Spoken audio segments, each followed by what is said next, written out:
It's a bitterly cold day here, well below freezing, and we're beginning a new quarter. This one is entitled, number one in the series on family seasons, The Rhythms of Life. And as we look at the material, we're given a lot: Genesis, Psalms, Job, Acts, Philemon, Romans, Ecclesiastes. Ecclesiastes, of course, tells us to everything there is a season, there's a time for everything, reminding us of who we are in this world, that there are these regular rhythms, the way in which life works out. You begin, you're born, you grow up, you go through your childhood, you become a teenager, you become an adult, you grow through, and then of course, if we're honest, we recognize that, as it says in the Book of Common Prayer, in the midst of life we are in death. That's part of the tragedy of our experiences, that things don't last, that this life that we have here isn't continuous, that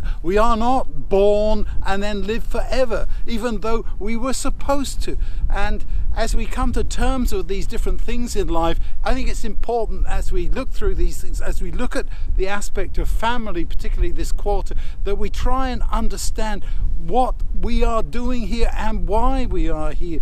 God has given us a life for a purpose, to find out what we are here for, and the fact that he is there to come into a relationship with him. And even though, as I say, we're looking at the family this quarter, the most important thing, I think, is that we find the God of the family, the one who created us. We call him our Heavenly Father. We are his children, and that's the relationship that we want to have. So as we think of that, as we go into all these different thoughts about what families are, how they relate, the challenges of family, the problems of relationships, and all of that, let's remember that God is at the heart of all of this. As I look through the notes for this time, as we think of God as creator, he's the one who's made us.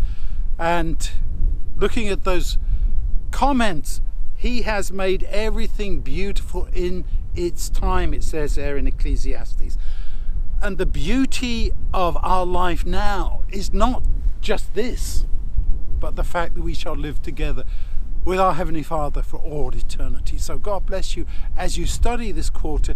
Let's think about who we are as a family, the family in the church, our physical families, but most of all as part of the family of God.